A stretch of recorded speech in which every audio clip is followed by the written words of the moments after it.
Hello students, how are you all? I am Neha Rajvanshi and I welcome you all in today's class. So बच्चों, आज हम अपनी इस class में पढ़ने वाले हैं हमारी बुक का चैप्टर नंबर 7. सो चैप्टर नंबर 7 हम पढ़ेंगे जिसका नाम है द शू शाइन. और बच्चों ये जो चैप्टर है इसमें हम एक स्टोरी पढ़ने वाले हैं. शू शाइन कहते हैं बच्चों उन्हें जो कि सड़क पर बैठकर दूसरे लोगों के शूज़ को पॉलिश करते हैं. ऐसे लोग कहलाते हैं शू शाइन. सो इस स्टोरी में हम जानेंगे एक शू शाइन वाले के बारे में और हमारे जो राइटर हैं चैप्टर के जो हैं सृष्टि ब्रता. सो ये उस शू शाइन बॉय से मिलते हैं. मिलने के बाद इनके जीवन में क्या परिवर्तन आते हैं, इनके विचारों में क्या परिवर्तन आते हैं, इसी के बारे में है ये कहानी. और साथ ही हम जानेंगे कि जो बड़े बड़े शहर होते हैं, जो बिग सिटीज़ हैं, वहाँ पे जीवन कितना कठिन होता है, किन किन कठिनाइयों का हमें सामना करना पड़ता है. तो इन्हीं सब बातों को हम जानेंगे. So let's begin our today's video that is based on chapter number 7. I was standing outside the tea house in Carnaut Circus. So बच्चों जो हमारे राइटर हैं चैप्टर के वो नरेटर भी हैं. सो वो अपनी कहानी सुना रहे हैं, वो एक बात बता रहे हैं और वो कह रहे हैं कि वो खड़े थे कहाँ पर, टी हाउस के बाहर. और ये जो टी हाउस था ये कहाँ था, ये था कॉनॉट सर्कस पे. सो बच्चों कॉनॉट सर्कस एक बहुत बड़ा एरिया है हमारी सिटी न्यू दिल्ली का. वहाँ पे एक बहुत बड़ा सा ये मार्केट है जहाँ पे बहुत बड़े बड़े ब्रांड्स के शोरूम्स हैं, आउटलेट्स हैं, बहुत लोगों की वहाँ पर भीड़ रहती है. सो ऐसा एक दिल्ली का एरिया है और वहाँ पे एक टी हाउस था, हम कह सकते हैं कैफ़े था. उसके बाहर राइटर हमारे खड़े थे आइडली वॉचिंग द ट्रैफिक. और वो खड़े खड़े क्या कर रहे थे, वो वहाँ से गुजरने वाले ट्रैफिक को देख रहे थे. जो गाड़ियाँ गुजर रही थी उन सभी को वो देख रहे थे. और कैसे, आइडली कहते हैं बिल्कुल ही वो एक्टिव नहीं थे, आलस में खड़े थे और सिर्फ खड़े खड़े वो गुजरने वाले वाहनों को, गाड़ियों को वहाँ पर देख रहे थे. I wondered if I could afford a cup of coffee and a plate of potato chips. अब बच्चों वो टी हाउस के बाहर खड़े हैं, एक कैफ़े के बाहर खड़े हैं और वो खड़े खड़े सोच रहे थे कि क्या वो इस कैफ़े में, क्या वो इस टी हाउस के अंदर जा सकते हैं और अंदर जाके क्या वो एक कप कॉफ़ी पी सकते हैं और साथ में वो पोटैटो चिप्स, आलू के बने हुए चिप्स की एक प्लेट क्या वो खा सकते हैं. लेकिन उनको पता था कि ये सब वो अफोर्ड नहीं कर सकते, इन सब का खर्चा वो नहीं उठा सकते. तो इसका मतलब ये है कि जो राइटर हैं उनके पास उस समय पैसे नहीं थे, पैसों की बहुत कमी थी और इतने कम पैसे थे कि वो एक कप कॉफ़ी और एक प्लेट चिप्स खाने से पहले भी उनको सोचना पड़ रहा था. When a shoe shine walked up and put down his box in front of me. और जब वो इन्हीं विचारों में खोए हुए थे तभी वहाँ पर एक शू शाइन आता है. शू शाइन जैसा हमने पढ़ा पहले, वो लोग जो कि दूसरे लोगों के शूज़ को पॉलिश करते हैं. इस पिक्चर में हम देख सकते हैं, हमने देखे होंगे इस तरह के बॉयज़ होते हैं, इन तरह के लोग होते हैं और इनके पास एक बॉक्स होता है पूरे का पूरा, उस बॉक्स में इनका सारा सामान होता है. सो इस तरह का एक बॉय जो कि लोगों के शूज़ को पॉलिश करता था, वो बॉय वहाँ पर आता है और फिर वो क्या करता है, उसके हाथ में जो उसका बॉक्स था उस बॉक्स को वो नीचे रख देता है राइटर के सामने. Cream and polish sir, he asked. और फिर उसके बाद वो राइटर से पूछता है कि सर क्या मैं आपके शूज़ पॉलिश कर दूं, क्या मैं आपके शूज़ पे क्रीम लगा के इन्हें चमका दूं, इन्हें बिल्कुल शाइनिंग बना दूं. Okay, Your shoes do need a polish, sir. The boy persisted. So उसके बाद राइटर कुछ आंसर नहीं देते हैं, कुछ बोलते नहीं है. तो वो बॉय, वो जो लड़का था, वो जो बालक था, वो फिर से बोलता है. persisted का मतलब होता है बच्चों कोई भी काम निरंतर करना, कोई भी काम बार बार करना. सो अब वो बॉय, जो बॉय है शू शाइन बॉय, वो वापस से कहता है और अब वो कहता है कि आपके जो शूज़ हैं do need a polish sir, उन्हें पॉलिश की बहुत ज़रूरत है, आपके शूज़ गंदे हो रहे हैं, तो क्या मैं आपके शूज़ पॉलिश कर दूं. Yes, I know. I said smiling, but I can't afford it. So finally जो राइटर है वो आंसर देते हैं और वो कहते हैं Yes, I know. वो कह रहे हैं हाँ मुझे मालूम है मेरे शूज़ गंदे हो रहे हैं, इन्हें पॉलिश की ज़रूरत है। और ये बात वो कैसे कहते हैं? स्माइलिंग, थोड़े से मुस्कुराते हुए कहते हैं। और नेक्स्ट वो ये भी ऐड करते हैं but I can't afford it. वो कहते हैं मेरे शूज़ गंदे तो हो रहे हैं, पॉलिश की ज़रूरत भी है, लेकिन फिर भी मैं पॉलिश नहीं करवा सकता। क्यों? क्योंकि मेरे पास इतने पैसे नहीं हैं, मैं शू पॉलिश कराने के पैसे तुम्हें नहीं दे सकता। Can't afford it? The shoe shine replied, joining me with a smile. तो उस शू शाइन बॉय के लिए और पॉलिश करने वाले बच्चे के लिए ये बात बड़ी अजीब थी कि कैसे राइटर के पास इतने पैसे भी नहीं है कि वो अपने शूज़ पॉलिश करवा ले। तो वो बड़े आश्चर्य से कहता है कांट अफोर्ड इट, आपके पास पैसे नहीं है पॉलिश करवाने के लिए। और इसके बाद वो भी स्माइल करना स्टार्ट कर देता है। तो जो राइटर है वो तो ऑलरेडी स्माइलिंग वे में बात कर रहे थे और उनके आंसर को सुन के जो ये बॉय है शू शाइन बॉय वो भी स्माइल करना स्टार्ट कर देता है। ओनली 4 आनाज सर। और नेक्स्ट वो कहता है कि मैं ज़्यादा पैसे नहीं मांगता इस काम के लिए, आपके शू पॉलिश करने के बदले में आपको सिर्फ 4 आनाज देने पड़ेंगे, 4 आना आपको देना पड़ेगा। सो बच्चों हम सबको पता है कि पुराने टाइम में इंडिया में जो करेंसी चला करती थी उसमें हम आनाज यूज़ किया करते थे। सो बच्चा कह रहा है कि सिर्फ 4 आना आपको देने पड़ेंगे और उसमें आपके शूज़ पॉलिश हो जाएंगे। सो आप ऐसे क्यों कह रहे हो कि आप अफोर्ड नहीं कर सकते, आप पैसे नहीं दे सकते? I haven't got 4 आनाज for a shoe polish. I said walking away. So जो राइटर है उनके पास सच में पैसे नहीं थे और वो कहते हैं कि बात 4 आने की नहीं है क्योंकि मेरे पास तो 4 आना भी नहीं है शू पॉलिश के लिए देने के लिए। राइटर ऐसा कह देते हैं और वो वहाँ से चलना स्टार्ट कर देते हैं बिकॉज वो सच में शू पॉलिश नहीं करवाना चाहते थे, उनके पास पैसे बिल्कुल भी नहीं थे।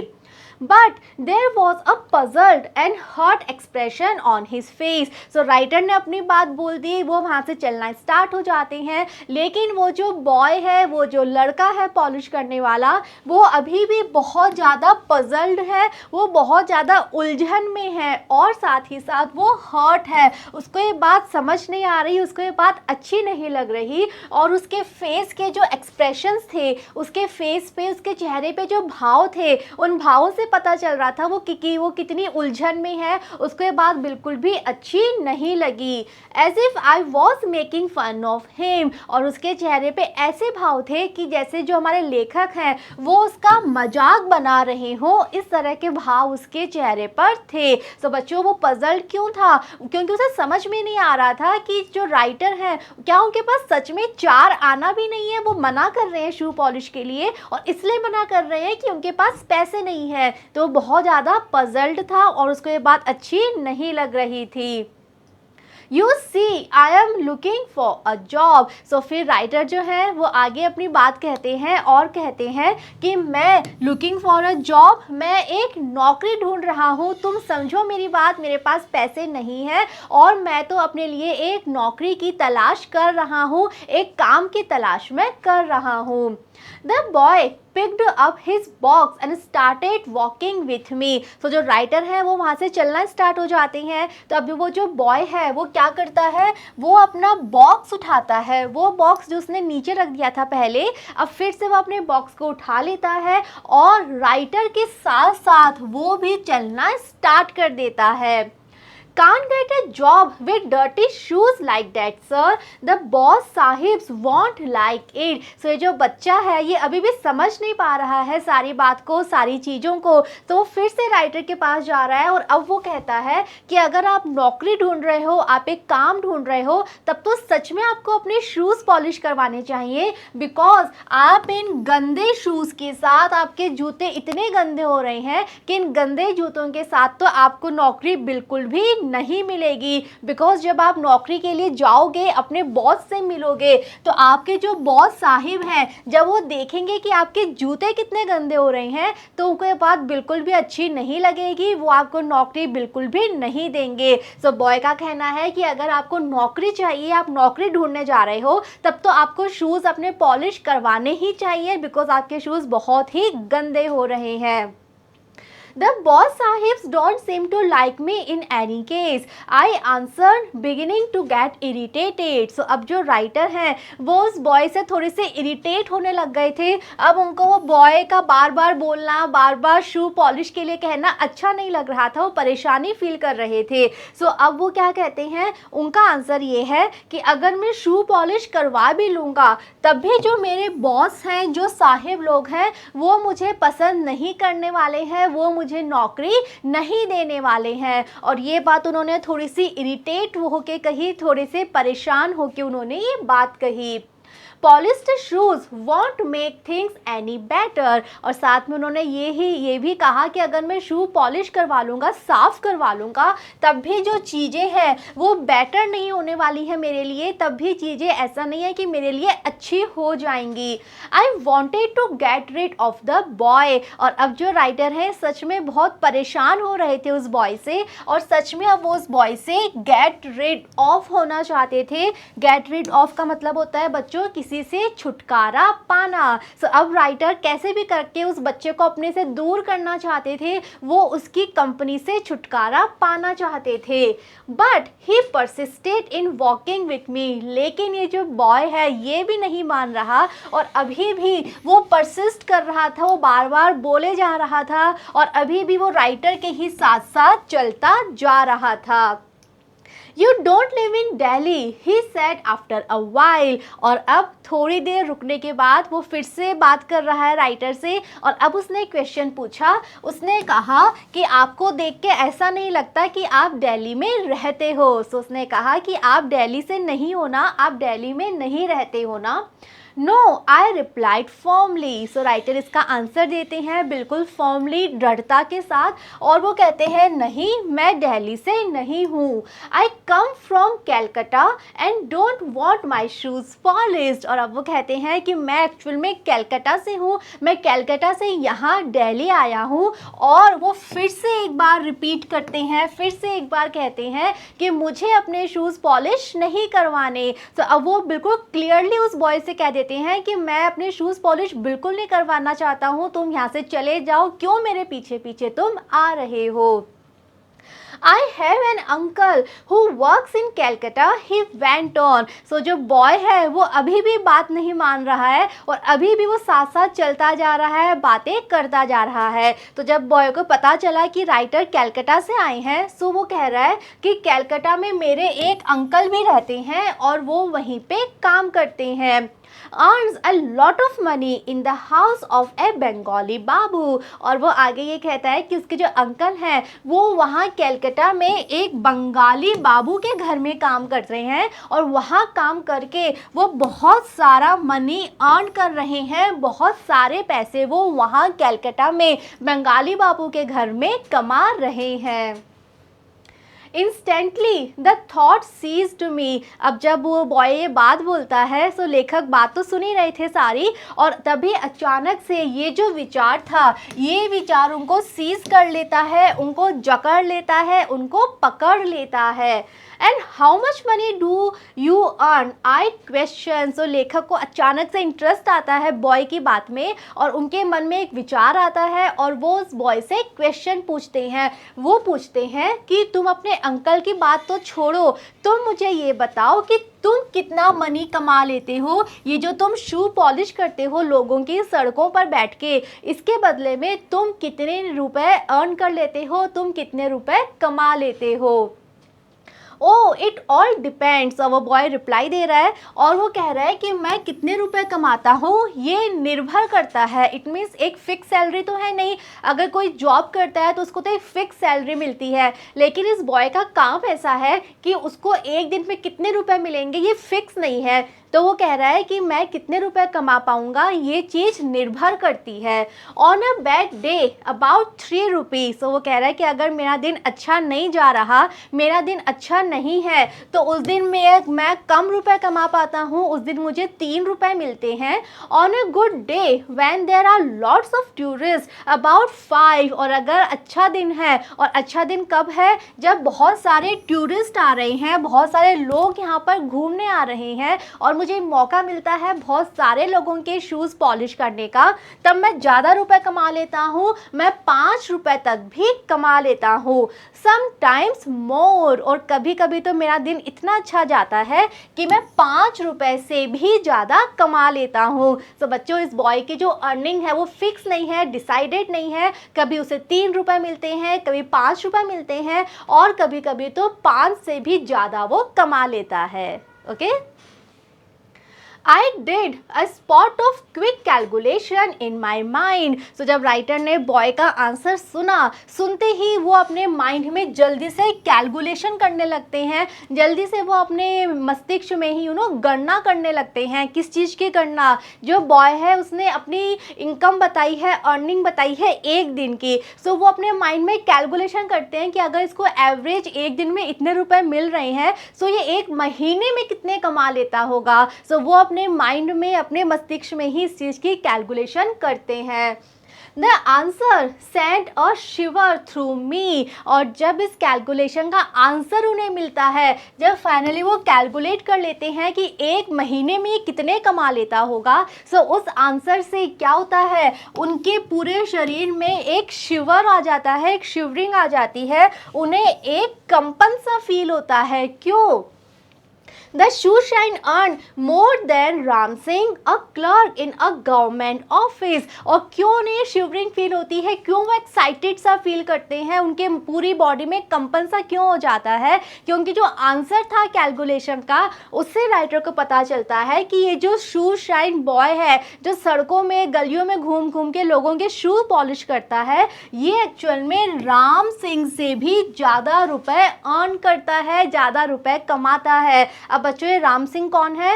राम सिंह एक क्लर्क थे, एक बाबू थे किसी सरकारी दफ्तर में, किसी गवर्नमेंट ऑफिस में वो क्लर्क का काम किया करते थे। तो जितनी उनकी सैलरी थी, अब आप सोच के देखिए बच्चों, वो क्लर्क थे, इट मीन्स काफ़ी पढ़े लिखे थे, इतनी अच्छी नौकरी थी, सरकारी नौकरी थी, सरकारी ऑफिस में वो काम करते थे, लेकिन उनकी जो एक महीने की सैलरी थी वो इस बॉय से भी कम थी। इट मीन्स जो ये बॉय है, जो सड़कों में, गलियों में घूमता है, लोगों के शूज़ पॉलिश करता है, ये उन पढ़े लिखे बाबू जो कि सरकारी ऑफिस में बैठे हैं, उनसे भी ज़्यादा ये कमा लेता है। सो इस विचार से जो हमारे राइटर हैं, उनकी पूरी बॉडी में कंपन सा फैल जाता है। Here at last was a solution। और फाइनली उनको कहते हैं, वो अपने मन में सोचते हैं कि उन्हें एक सॉल्यूशन फाइनली मिल गया है। Do you think I could? I asked hesitantly. और फिर जो राइटर है वो उस बॉय से पूछते हैं, कैसे? हेजिटेंटली का मतलब होता है संकोच से। सो थोड़ा सा उन्हें संकोच है, वो थोड़ा सा झिझक रहे हैं, और झिझकते हुए वे उस बॉय से पूछते हैं कि तुम्हें क्या लगता है, क्या मैं कर सकता हूँ? What sir? सो जो बॉय है वो समझ नहीं पा रहा है कि राइटर एक्चुअल में क्या पूछना चाह रहे हैं, तो वो कह रहा है, क्या सर, आप क्या पूछना चाह रहे हो, कि आप क्या कर सकते हो? Polish shoes like you I mean. So अब राइटर क्लियरली बोल रहे हैं कि वो क्या कहना चाहती हैं, क्या पूछना चाहते हैं। सो वो कह रहे हैं कि क्या मैं भी तुम्हारी तरह शू पॉलिश कर सकता हूँ। तो बच्चों, राइटर जो कि एक नौकरी की तलाश में है, एक नौकरी ढूंढने के लिए कैलकाटा से दिल्ली आए हैं, लेकिन जब इनको ये बात पता चल रही है कि एक पॉलिश करने वाला बॉय वो एक सरकारी बाबू से भी ज़्यादा पैसे कमा रहा है, सो उनके माइंड में ये बात आती है कि क्या वो भी ये काम कर सकते हैं। सो वो डायरेक्ट उस बॉय से ये पूछ लेते हैं, polish shoes? The boy asked stopping that. तो उस बॉय के लिए बात बहुत ही अजीब थी। उसको लग रहा था कि ये तो पढ़े लिखे व्यक्ति हैं, नौकरी की तलाश कर रहे हैं, सो ये ऐसा काम क्यों करना चाहेंगे। सो वो बहुत ज़्यादा सरप्राइज्ड है। और स्टॉपिंग डैट का मतलब होता है आश्चर्य के साथ, और वो बहुत ज़्यादा आश्चर्य से राइटर से पूछ रहा है, पॉलिश शूज़? आप पॉलिश करना चाहते हैं, आप मेरी तरह शू पॉलिश करना चाहते हैं? On the pavement like me? बिल्कुल मेरी तरह आप भी पेवमेंट पर बैठ के शू पॉलिश करना चाहते हैं। बच्चों, पेवमेंट का किसे कहते हैं? पेवमेंट का मतलब होता है, हम कह सकते हैं फुटपाथ, यानी जो रोड की साइड्स पे रास्ता बना हुआ होता है पैदल चलने वालों के लिए। हम यहाँ इस पिक्चर में देख सकते हैं ये रोड है, यहाँ गाड़ियाँ खड़ी हैं और ये जो कोने पे रास्ता है इसे हम कहते हैं फुटपाथ, ये कहलाता है पेवमेंट। सो यही फुटपाथ पे, इसी पेवमेंट पे ये लोग बैठते हैं और शू पॉलिश करते हैं। I didn't expect the loud laugh that followed। और इसके बाद वो जो बॉय है पहले तो बहुत ज़्यादा सरप्राइज था, आश्चर्यचकित था, और उसके बाद वो ज़ोर ज़ोर से हंसना शुरू कर देता है। और राइटर कह रहे हैं कि उन्होंने इस बात की बिल्कुल भी उम्मीद नहीं करी थी कि उनके इस क्वेश्चन को सुन के जो वो शू शाइन बॉय है वो हंसने लगेगा, इसकी उम्मीद उन्होंने बिल्कुल भी नहीं करी थी। It took me a lot of persuading। So finally जो राइटर हैं वो उस बॉय को समझाते हैं कि वो मजाक नहीं कर रहे, उन्हें सच में काम की ज़रूरत है, सच में वो ये काम करना चाहते हैं। परsuading का मतलब होता है समझाना, तो उन्हें बहुत देर तक उस बॉय को समझाना पड़ा।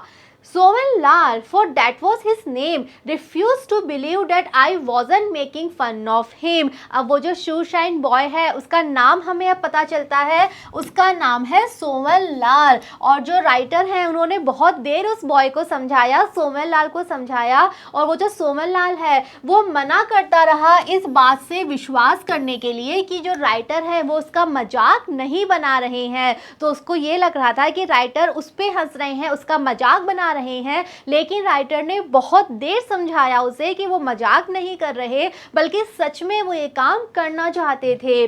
He had to leave school 2 years before his matriculation। Why should I want to do his job when I had been to university। और क्यों सोमेलाल इस बात पे विश्वास नहीं कर पा रहा था कि राइटर सच में ये काम करना चाहते हैं? बिकॉज एक तरफ सोमनलाल था जिसे क्या करना पड़ा था, अपना स्कूल बीच में ही छोड़ना पड़ा था। 2 years before his matriculation, अपनी मैट्रिक की परीक्षा से 2 साल पहले ही उसे अपना स्कूल छोड़ देना पड़ा था। इट मीन्स जो सोमनलाल है वो अपनी पढ़ाई पूरी नहीं कर पाया था, वो मैट्रिक की परीक्षा भी नहीं दे पाया था, बीच में ही उसे अपना स्कूल छोड़ देना पड़ा था। और दूसरी तरफ राइटर हैं जो कि क्या करना चाहते हैं, एक नौकरी ढूंढना चाहते हैं, वो भी यूनिवर्सिटी की पढ़ाई करने के बाद। सो बच्चों हम समझ सकते हैं कि कितना डिफरेंस है। जो सोमनलाल है वो अपनी मैट्रिक की पढ़ाई भी नहीं कर पाया, और जो राइटर है वो कितने पढ़े लिखे हैं, वो यूनिवर्सिटी तक पढ़े हैं और अब वो नौकरी ढूंढ रहे हैं, लेकिन फिर भी अब वो सोमनलाल की तरह शू पॉलिश करना चाह रहे थे। तो सच में सोमनलाल के लिए बहुत मुश्किल था इस बात पे विश्वास करना। If he could speak English, he certainly wouldn't be polishing other people's shoes। Because Somanlal को लगता था कि अगर उसे इंग्लिश बोलनी आती, और इंग्लिश बोलने का मतलब हम कह सकते हैं कि अगर वो थोड़ा सा और पढ़ा लिखा होता, अगर उसने अच्छे से पढ़ाई करी होती, तो वो दूसरे लोगों के शू पॉलिश नहीं कर रहा होता। He would sit in an office and be a Sahib himself। बल्कि वो किसी ऑफिस में काम कर रहा होता, और जो ऑफिस में काम करते हैं वो जनरली साहिब कहलाते हैं। सो वो बल्कि ऑफिस में बैठा होता, साहिब कहलाता। Earning a regular monthly salary, और फिर अगर वो ऑफिस में काम करता तो उसको नियमित रूप से एक सैलरी मिलती, एक फिक्स सैलरी उसे हर महीने मिला करती। सो उसके लिए तो ये बात बहुत ही अजीब थी, क्योंकि उसको लग रहा था कि वो अपनी पढ़ाई पूरी नहीं कर पाया, वो पढ़ा लिखा नहीं है, इसलिए उसे ऐसा काम करना पड़ रहा है। और अगर वो पढ़ा लिखा होता तो वो ये काम बिल्कुल नहीं करता, तब वो किसी ऑफिस में काम करता, मंथली सैलरी कमाता और साहिब कहलाता।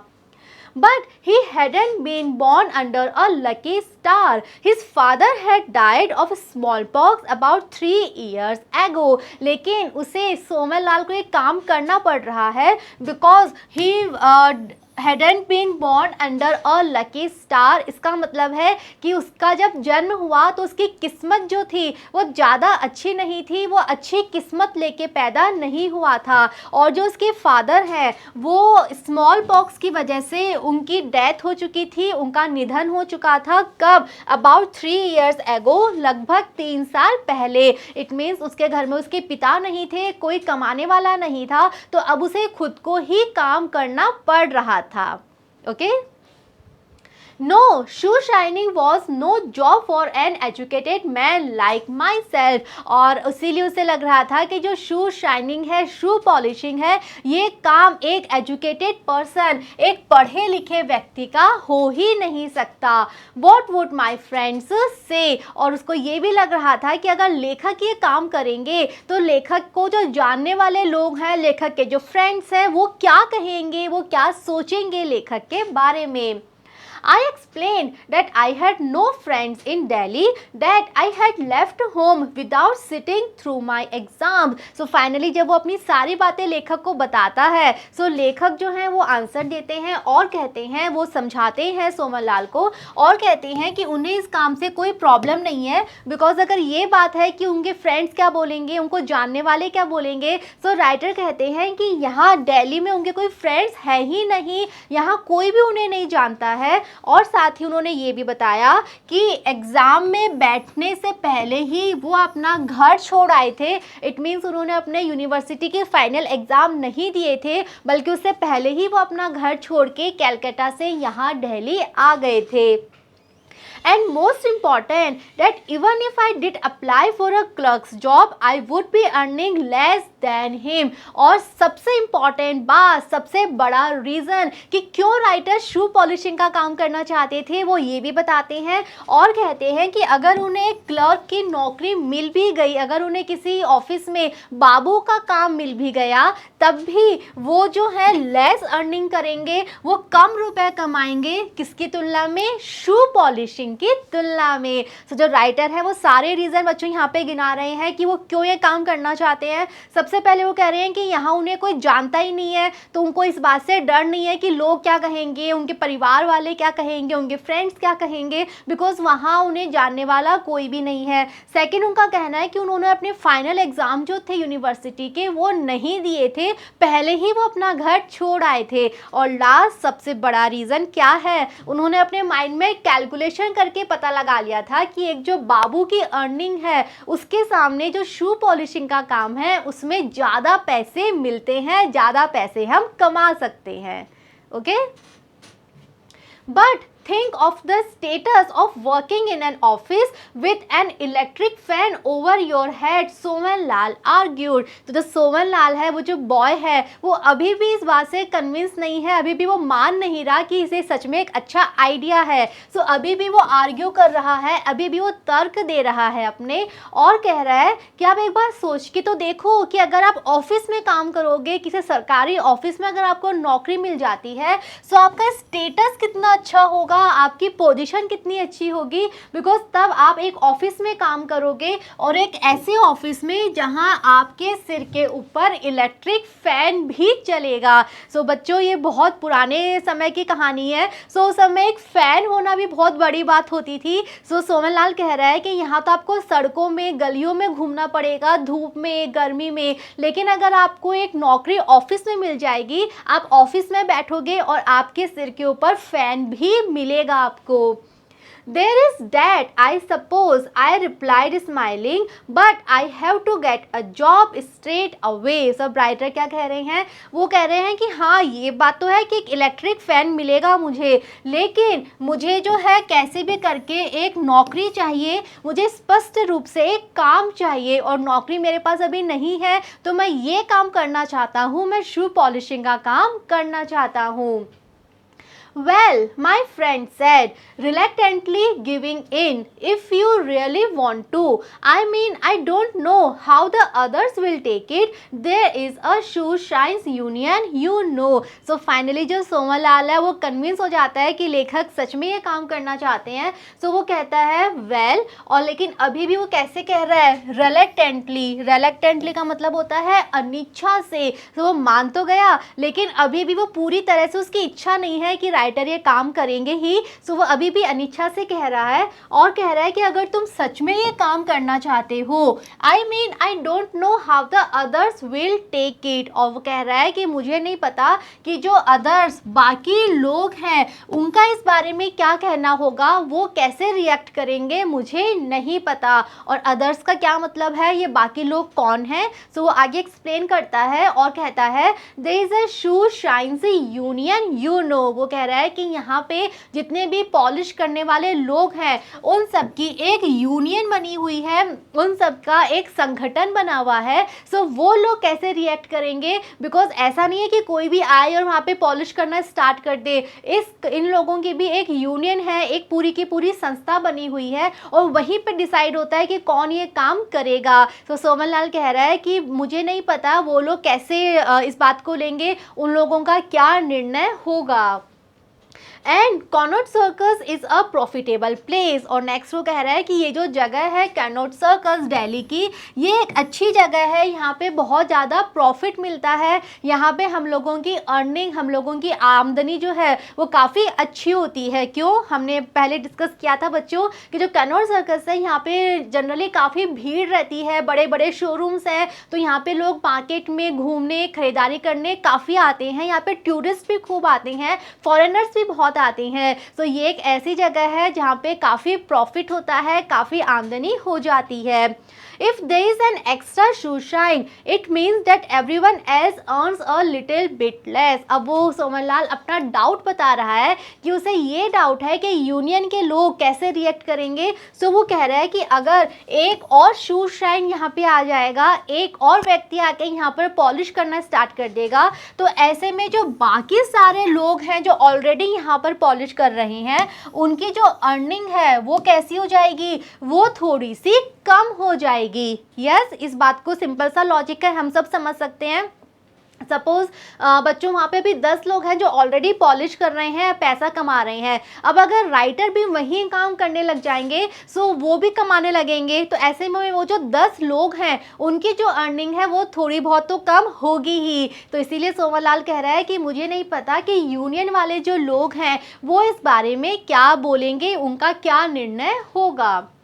I hadn't thought of it like that, and Somanlal has opened up a whole new world for me. सब राइटर कह रहे हैं कि अब तक वो इस बात से बिल्कुल ही अनअवेयर थे, उनको बिल्कुल पता नहीं था कि इस तरह से शू शाइन्स वालों की भी यूनियन होती है, इस तरह से वो काम करते हैं। तो उनका कहना है कि उन्होंने इस तरह से कभी भी नहीं सोचा था। और सोमनलाल ने जो सारी बातें बताई है यूनियन के बारे में, इस लॉजिक के बारे में, तो इसकी वजह से अब जो राइटर हैं वो एक पूरा, हम कह सकते हैं पूरा एक नया विश्व देख पा रहे थे, पूरी नई दुनिया उनके सामने खुल गई थी। For the moment, I lost the feeling of hopelessness and despair which had possessed me ever since I arrived in Delhi. अब बच्चों राइटर देखिए क्या बोल रहे हैं, सिर्फ इस बात से कि शायद उनको पॉलिश करने का मौका मिल जाए, पॉलिश करने का काम शायद वो कर पाएँ, सिर्फ इस विचार से ही उनके मन में अब तक जो होपलेसनेस की फीलिंग थी, होपलेसनेस मतलब उनके मन में अभी तक कोई भी उम्मीद नहीं बची थी, वो पूरी तरह से डेस्पेयर यानी निराशा से भरे हुए थे। सो ये जो ना उम्मीदगी की फीलिंग, निराशा की फीलिंग थी उनके मन में, और ये फीलिंग उनके मन में तब से थी जब से वो अपना घर छोड़ के कैलकाटा को छोड़कर दिल्ली आए थे। तो बच्चों इनको दिल्ली आए हुए कुछ समय हो गया था और तब से नौकरी ढूंढ रहे थे, इनको नौकरी नहीं मिल पा रही थी और इनके मन में बहुत ज़्यादा निराशा छाई हुई थी। लेकिन सिर्फ इस विचार से ही कि शायद उनको शू पॉलिश का काम मिल जाए, उनके मन में छाई हुई सारी निराशा, सारी की सारी ना उम्मीदगी जो थी वो खत्म हो चुकी थी। To work as a shoe shine became the most important goal in my life. और अब उनके जीवन का सबसे बड़ा गोल, सबसे बड़ा लक्ष्य क्या था? अब उनका लक्ष्य एक सरकारी नौकरी पाना, किसी ऑफिस में काम करना बिल्कुल भी नहीं था, बल्कि उनके जीवन का लक्ष्य बदल चुका था। अब वो सबसे ज़्यादा अपने जीवन में क्या चाहते थे? वो सिर्फ एक शू शाइन बनना चाहते थे, वो सड़कों पर बैठकर लोगों के शूज़ को पॉलिश करना चाहते थे। तो बच्चों यहाँ पे हम वो चेंज देख सकते हैं कि एक एजुकेटेड पढ़े लिखे व्यक्ति के जो विचार हैं वो कैसे बदल जाते हैं, बिकॉज इनको अपने स्टेटस की परवाह नहीं है कि इन्हें क्या काम करना है। इनके जीवन का लक्ष्य सिर्फ पैसे कमाना है, कुछ काम करना है। सो ये कोई भी काम करने के लिए तैयार है, इनको नहीं फर्क पड़ रहा कि ये ऑफिस में बैठकर काम करें या सड़कों पर बैठकर काम करें। Okay. But if I can persuade the others, Soman Lal said breaking into my thoughts. तो जो राइटर हैं वो अपने विचारों में ही खोए हुए हैं, वो सोच रहे हैं कि काश उन्हें मौका मिल जाए, वो पॉलिश कर पाए। तभी जो सोहन लाल है वो कहता है कि मैं देखता हूँ शायद मैं बाकी सब लोगों को परसुएट कर पाऊँ, समझा पाऊँ, मना पाऊँ कि वो आपको यहाँ पॉलिश करने की परमिशन दे दें।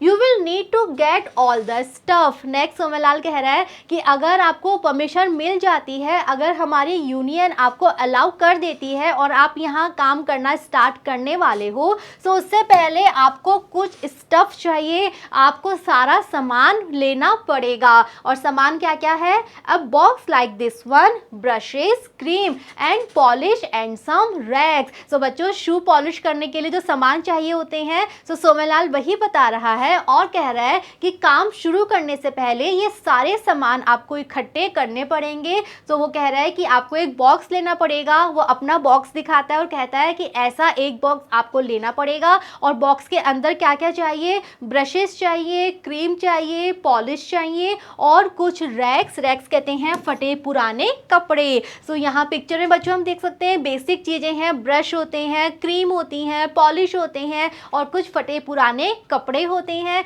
और इन सारे सामान को रखने के लिए एक बॉक्स होता है। सो ये बेसिक चीज़ें हैं जो कि एक शू शाइन बॉय को चाहिए होती हैं। सो सारा सामान ये जो बॉय है सोमनलाल, ये राइटर को बता देता है। Yes, of course, I replied, drawn back to reality once again. So जब वो सोमनलाल सारी बातें बताता है, so राइटर कह रहे हैं कि हाँ बिल्कुल मैं खरीद लूँगा, ये सारा सामान मैं ले लूँगा। और फिर से वो रियलिटी में आ जाते हैं। इट मीन्स वो अपने विचारों की दुनिया से बाहर निकल के कहते हैं कि हाँ ठीक है, ये सारा सामान मैं ले लूँगा। And how much will all that cost. और साथ ही वो ये भी पूछ लेते हैं सोमनलाल से कि ये सारा सामान जो मैं खरीदूंगा तो इसका टोटल कॉस्ट क्या होगा, कितने रुपयों में, कितने पैसों में सारा सामान आ जाएगा। About 10 or 12 rupees, Somanlal answer, shouldn't be much more than that. So Somanlal उत्तर देता है कि ये सारा सामान आ जाएगा 10 या 12 रुपयों में, उससे ज़्यादा नहीं लगेंगे। 10 या 12 रुपए मैक्सिमम, उसमें आपका ये सारा सामान आराम से आ जाएगा। Really? I said and started laughing. So ये सुनते ही जो राइटर हैं वो कहते हैं सच में 10-12 रुपए, वो कहते हैं और उसके बाद वो हंसना स्टार्ट कर देते हैं। Why? What's the matter? Don't you believe me? So Somanlal को समझ नहीं आ रहा कि राइटर क्यों हंस रहे हैं। So सोमनलाल पूछ रहा है क्यों, क्या बात हो गई, आप हंस क्यों रहे हो, क्या आपको मेरी बात पे विश्वास नहीं है? Of course I believe you, but the simple fact is that I only have 5 rupees and some loose change. So बच्चों, राइटर क्यों हंस रहे थे? राइटर कह रहे हैं कि नहीं सोमनलाल, मुझे तुम पे विश्वास है, तुम्हारी बात पे विश्वास है, लेकिन मैं इसलिए हंस रहा हूँ बिकॉज बात ये है कि मेरे पास तो 10-12 रुपए भी नहीं है, मेरी पॉकेट में सिर्फ 5 रुपए हैं और थोड़े से चेंज हैं, थोड़े से खुले पैसे हैं। तो सच में हम समझ सक रहे हैं कि क्यों राइटर स्टार्टिंग में इतना सोच रहे थे एक कप चाय पीने के लिए भी, बिकॉज सच में राइटर के पास बिल्कुल भी पैसे नहीं हैं, इनकी पॉकेट में सिर्फ 5 रुपए हैं और थोड़े से खुले पैसे हैं। This time Somanlal was really shocked. और ये बात सुन के तो सोमनलाल सच में शॉक्ड हो गया था, सच में वो बहुत ज़्यादा आश्चर्यचकित हो गया था। बिकॉज जो सोमनलाल है जो सड़कों पे गलियों में पॉलिश करता है, वो भी अच्छे दिन में 5 रुपये कमा लेता है, कभी कभी 5 रुपये से भी ज़्यादा कमा लेता है। और राइटर जो इतने पढ़े लिखे एजुकेटेड पर्सन है, उनकी पॉकेट में भी इस समय सिर्फ 5 रुपये है, जो सोमनलाल के लिए एक सच में एक बहुत बड़ी सरप्राइजिंग बात थी, वो विश्वास नहीं कर पा रहा था। His mouth fell open and his eyes shot up in surprise। और ये सुनते ही सोमनलाल का जो मुंह है वो खुला का खुला रह गया और उसकी जो आंखें थी वो भी आश्चर्य से भर गई। You mean? You really mean? तो वो विश्वास नहीं कर पा रहा और वो फिर से राइटर से कहता है आपका क्या सच में ये मतलब है, सच में आपके पास पैसे नहीं है? I am afraid I do, I replied. You see, I could never have an electric fan over my head. सब राइटर कहते हैं सच में मैं सच बोल रहा हूँ, मेरे पास सच में इतने ही पैसे हैं। और नेक्स्ट वो कहते हैं कि अब तुम्हें समझ में आया कि कभी भी मैं ऑफिस में बैठ के काम नहीं कर पाऊँगा, मैं एक इलेक्ट्रिक फ़ैन के नीचे बैठ के काम नहीं कर पाऊँगा, बिकॉज मेरे पास पैसे नहीं है, मुझे कैसे भी करके कोई काम चाहिए और यही रीज़न है कि मैं शू पॉलिश करने के लिए तैयार हूँ, मैं ये काम करने के लिए तैयार हूँ। He closed his eyes and his face became thoughtful while he put his hand inside the pockets of his half pant several times. So अब ये जो सोमनलाल है बच्चों, ये क्या करता है, सबसे पहले अपनी आइज़ बंद करता है और उसका जो चेहरा है अब वो बिल्कुल थॉटफुल हो जाता है, वो कुछ सोचने लगता है। उसका जो चेहरा है उसे मालूम चल रहा था कि उसके माइंड में कुछ चल रहा था। और उसके बाद उसने जो हाफ पैंट पहनी हुई थी, उसकी जो पॉकेट थी हाफ पैंट की, उसके अंदर वो अपने हाथ को डालता है सेवरल टाइम्स, बहुत बार अपनी सारी पॉकेट्स में वो हाथ डाल डाल के बार बार कुछ चेक करता है। Well he said we shall have to find a way. और बच्चों हम समझ सकते हैं सोमनलाल क्या चेक कर रहा था, वो चेक कर रहा था कि उसके पास उसकी पॉकेट्स में इस समय कितने रुपए हैं। वो बाद में फाइनली वो कहता है कि ओके हम कोई ना कोई रास्ता निकाल लेंगे, अगर आपको ये काम मिल जाता है और अगर आपको 10-12 रुपए चाहिए वो सामान खरीदने के लिए, तो कोई ना कोई रास्ता, कोई ना कोई हल हम निकाल ही लेंगे।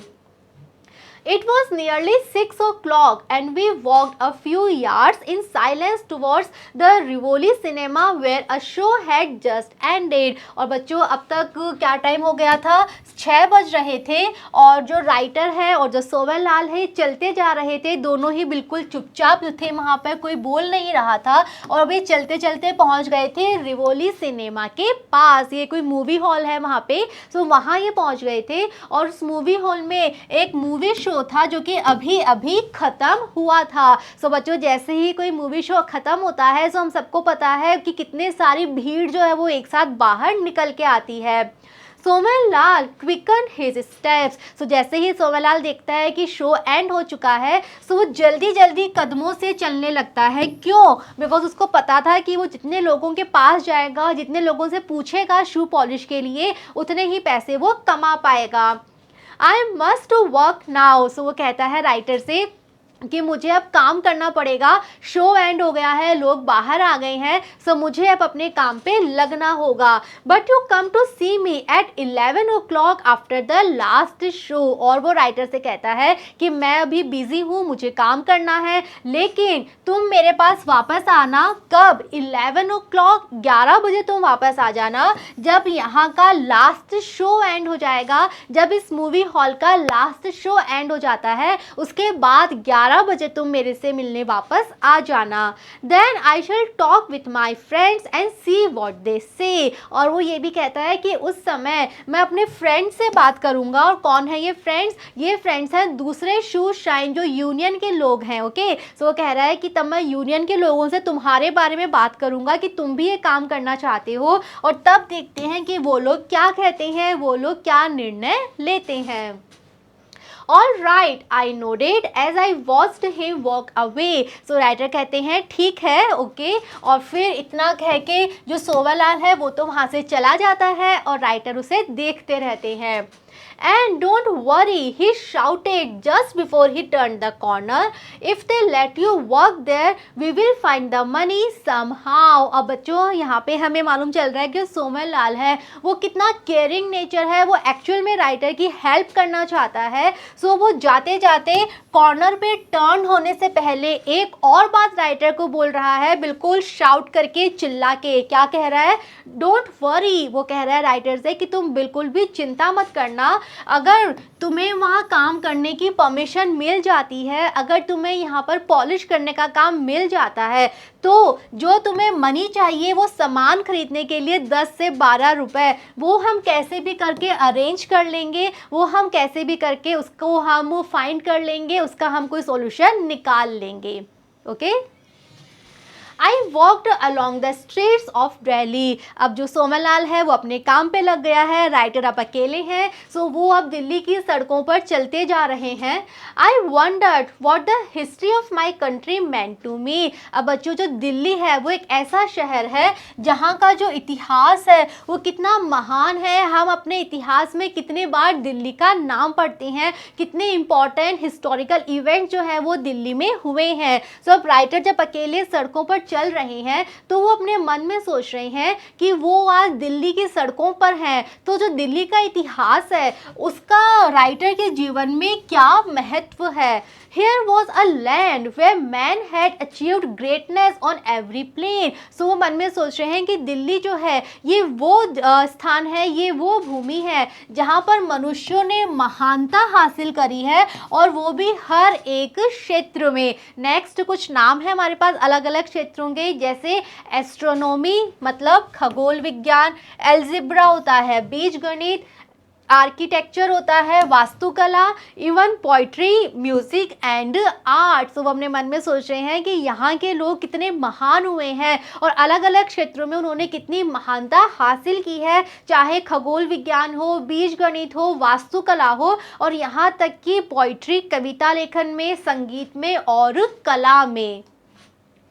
Yet in this very city where 7 empires had come and gone। और वो कह रहे हैं अपने मन में सोच रहे हैं कि ये वही शहर है, ये वही स्थान है जहाँ पर अलग अलग 7 साम्राज्य आए और गए। सो बच्चों हम सबको पता है दिल्ली का इतिहास, अलग अलग समय में अलग अलग साम्राज्य वहाँ पर स्थापित हुए थे। वे अकबर एंड अशोका रूल्ड। सो दिल्ली वही जगह है जहाँ पर अकबर ने भी शासन किया और अशोक ने भी शासन किया। I could not get a job and a boy like Soman Lal had not been able to finish his schooling। अब फाइनली वो सोच रही है कि इतना महान ये शहर है, यहाँ पे इतने बड़े बड़े लोग आए हैं, महानता उन्होंने यहाँ पर हासिल की है, लेकिन फिर भी इसी शहर में जो लेखक हैं वो एक नौकरी तक नहीं ढूंढ पा रहे हैं, और जो सोमन लाल है उसे भी अपनी स्कूलिंग पूरी करने का मौका नहीं मिल पाया। सो इट मीन्स वो ये कहना चाह रहे हैं कि शहर की जो महानता है वो उनके किसी काम की नहीं है, उनके किसी महत्व की नहीं है, बिकॉज उनको तो सिर्फ एक नौकरी चाहिए थी जो वो नहीं ढूंढ पाए। और सोमन लाल अगर वो अपनी स्कूलिंग पूरी कर पाता तो शायद वो भी किसी ऑफिस में काम कर पाता। सो सोमन लाल को भी मौका नहीं मिला अपनी स्कूलिंग, अपनी पढ़ाई पूरी करने का। By 11 o'clock I had walked 8 miles। तो बच्चों 11 बजे का समय दिया था सोमन लाल ने मिलने का। सो 11 बजे तक जो राइटर थे वो लगातार चलते जा रहे थे, अपने विचारों में खोए हुए थे, और चलते चलते उन्होंने 8 मील का जो रास्ता था वो पार कर लिया था। When I met Soman Lal, Connaught circus was nearly deserted। और 11 बजे जब वो वापस सोमन लाल से मिलते हैं, सो अब तक जो कनॉट सर्कस वो जगह थी वो बिल्कुल डेजर्ट हो चुकी थी, वो बिल्कुल वीरान हो चुकी थी। क्यों? बिकॉज रात का समय है। और बच्चों यहाँ पिक्चर में देख सकते हैं ये है वो दिल्ली की जगह जो कहलाता है कैनॉट प्लेस, कैनॉट सर्कस हम कह सकते हैं। सो इस तरह की वहाँ पे बिल्डिंग्स हैं बनी हुई, इस तरह का पूरा मार्केट बना हुआ है, और पूरे दिन यहाँ पे लोगों की बहुत भीड़ रहती है। लेकिन अब क्योंकि रात के 11 बज गए थे, तो अब वहाँ पे बिल्कुल भी भीड़ नहीं थी और लगभग वो पूरा खाली था, वीरान था। होलो सोमन लाल सैड ग्रीटिंग मी इन हिंदी। अब सोमन लाल जैसे ही राइटर को देखता है तो वो राइटर को ग्रीट करता है, राइटर का अभिवादन करता है हिंदी लैंग्वेज में और कहता है हुलो। Hello, I replied as a few men around him moved aside to let me come to him। Writer भी ग्रीट करते हैं, राइटर भी कहते हैं सोमन लाल को हुलू, और इसके बाद वहाँ पे कुछ लोग खड़े थे सोमन लाल के चारों तरफ। सो वो जो लोग हैं वो थोड़े से साइड में हो जाते हैं ताकि राइटर को रास्ता मिले और वो सोमन लाल के पास में जा सके। These are my friends, Soman Lal added, waving his hand over the group। अब ये लोग कौन थे जो वहाँ खड़े हुए थे? सो सोमन लाल उन लोगों से मिलवाता है, उनका परिचय देता है और कहता है कि ये सब मेरे फ्रेंड्स हैं। और ऐसा कह के वो उन सब लोगों की तरफ क्या करता है? वेविंग हिज हैंड, अपना हाथ हिलाता है और कहता है कि ये सब मेरे फ्रेंड्स हैं। What do they have to say about my working with them here in Cannock Circus? तो जो राइटर हैं वो डायरेक्टली पूछते हैं और कहते हैं कि तुमने अब तक इन्हें बता दिया होगा मेरे बारे में, तो मुझे बताओ कि इन सब का क्या कहना है, कि क्या मैं यहाँ पर काम कर सकता हूँ, इस जगह पे मैं जो काम करना चाहता हूँ शू पॉलिशिंग का, उसके बारे में इन सब का क्या कहना है, इन सब का क्या निर्णय है। Well Somanlal replied pulling a face. So Somanlal answer देता है और बोलना स्टार्ट करता है, थोड़ा सा उसका जो फेस है वो थोड़ा सा चिंता में डूबा हुआ है, और वो कहता है वेल अच्छा। Just then one of the younger men started speaking very fast in a strange dialect I could not easily follow। और इससे पहले कि सोमनलाल आगे कुछ बोल पाता, वहाँ जो लोगों की भीड़ थी, बाकी जो दूसरे शू शाइन बॉयज़ थे, उनमें से एक यंगर मैन था, वो क्या करता है, वो बोलना स्टार्ट कर देता है बहुत फास्ट, बहुत जल्दी जल्दी वो बोलना स्टार्ट कर देता है, और वो ऐसी लैंग्वेज में बोलता है, ऐसी डायलेक्ट में बोलता है। डायलेक्ट कहते हैं बच्चों बोली, जो अलग अलग बोलियां होती हैं। सो वो जिस बोली में बोल रहा था वो एक ऐसी बोली थी जिसे राइटर नहीं जानते थे, तो उन्हें समझ नहीं आ रहा था कि वो क्या बोल रहा था। This was taken up by an older man and in a few minutes 4 others join in. और जब उसने बोलना बंद किया तो उसके बाद उसी ग्रुप में एक थोड़े से बुजुर्ग व्यक्ति थे, अब वो बोलना स्टार्ट कर देते हैं, और थोड़ी ही देर बाद 4 और लोग हैं जो कि उनके साथ में बोलने लगते हैं।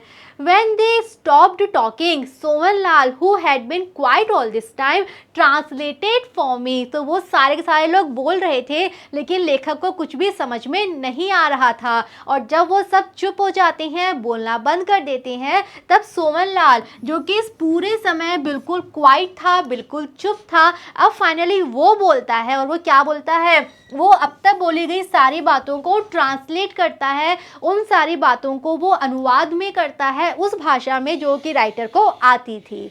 ओके।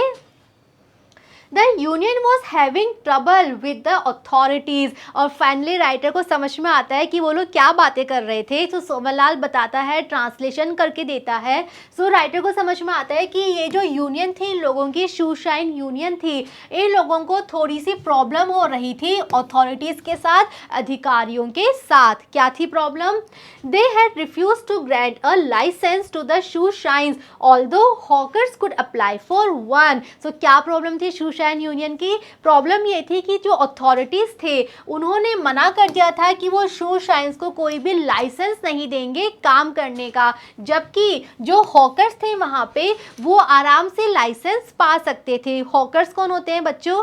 हॉकर्स वो होते हैं जो कि उन्होंने ठेला लगाते हैं, और ठेले पे वो अलग अलग तरह का सामान बेचते हैं। ओके, सो वहाँ पे कैनॉट सर्कस पे हॉकर्स भी थे, हॉकर्स को लाइसेंस मिला करता था, लेकिन शू शाइन जो करते हैं लोग, उनको लाइसेंस देने से अथॉरिटीज ने मना कर दिया था।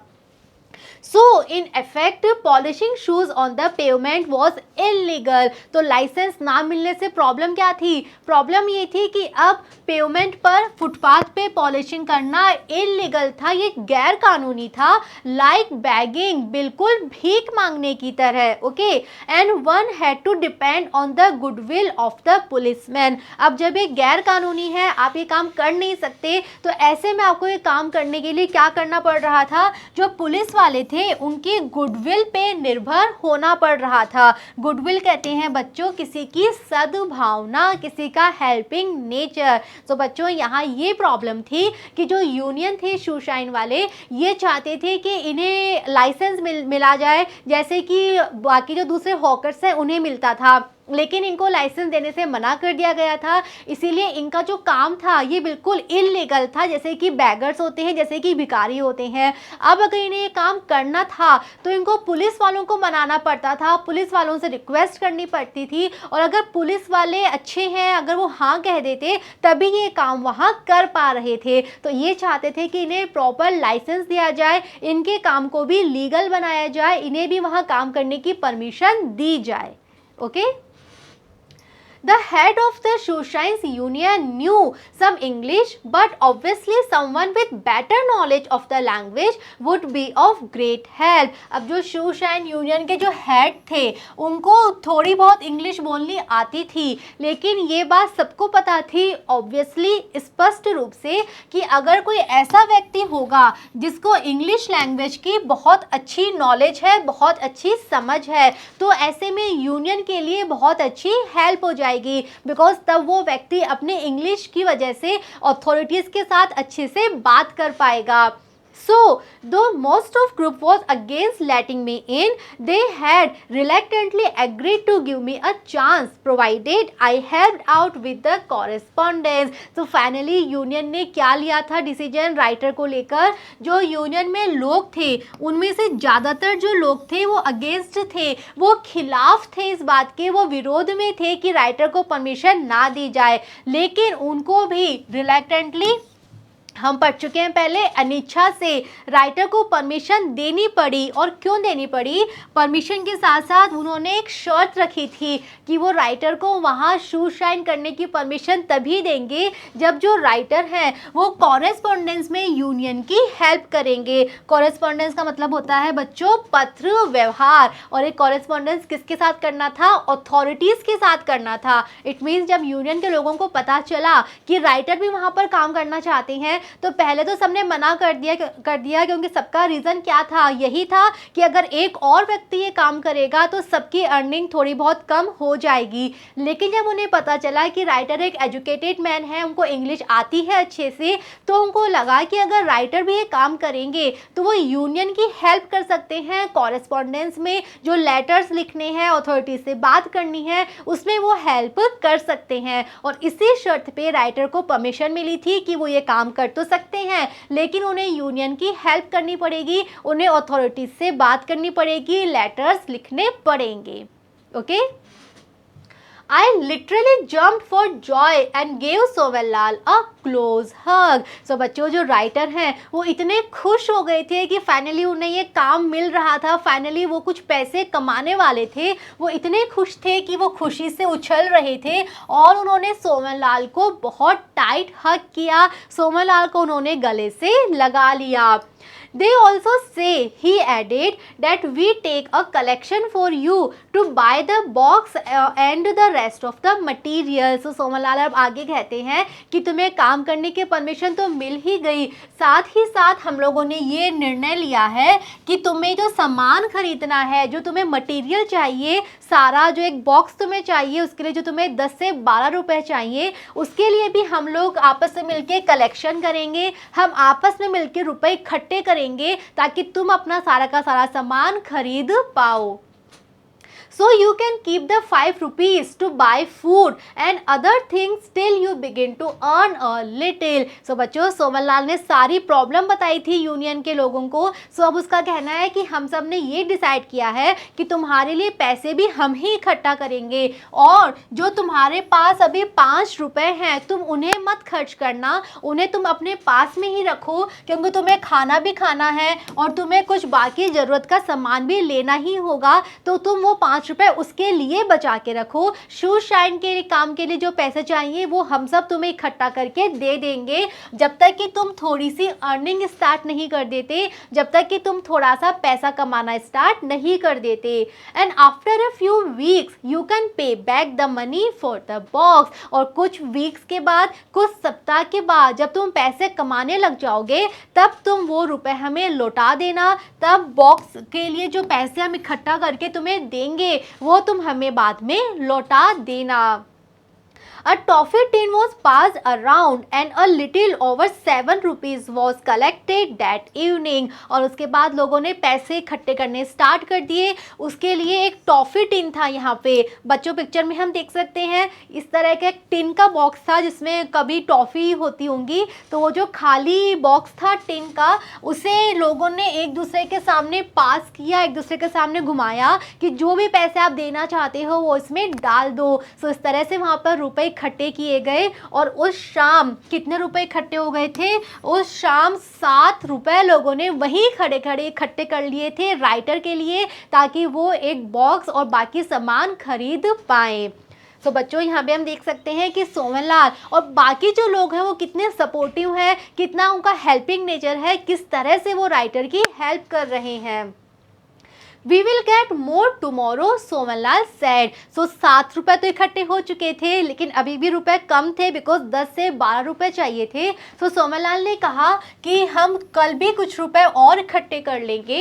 When the rest are here, you know there are 30 of us who work in Carnot Circle. सो सोमनलाल कहता है कि कल हम बाकी रुपए इकट्ठे कर लेंगे जब बाकी शू शाइन वाले यहाँ पर होंगे। और नेक्स्ट वो कहता है कि यहाँ इस एरिया में, इस कनॉट सर्कस में लगभग हम 30 लोग हैं, लगभग हम 30 लोग हैं जो ये काम करते हैं। सो उस समय सारे 30 लोग वहाँ पर नहीं थे, जितने लोग थे उन्होंने मिलके 7 रुपये तो इकट्ठे कर लिए थे। बाकी रुपए सोमनलाल ने कहा कि हम कल ले लेंगे जब बाकी सारे लोग भी यहाँ पर इकट्ठे होंगे।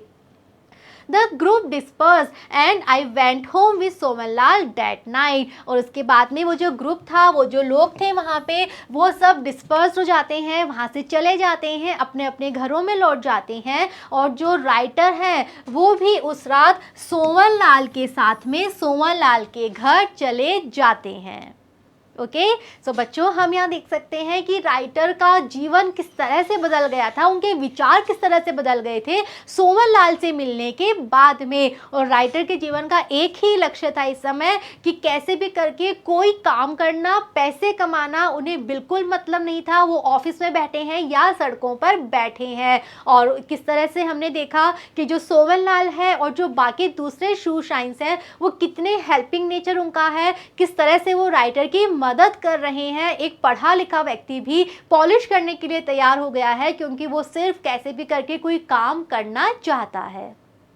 ओके सो बच्चों, दिस इज आवर चैप्टर। एक स्टोरी हमने पढ़ी। I hope chapter is very much clear to you all. In the next video we will do the exercise, we will solve the questions. जो प्रश्न है chapter के वो हम नेक्स्ट वीडियो में सॉल्व करेंगे। Okay, see you in the next video. Thank you.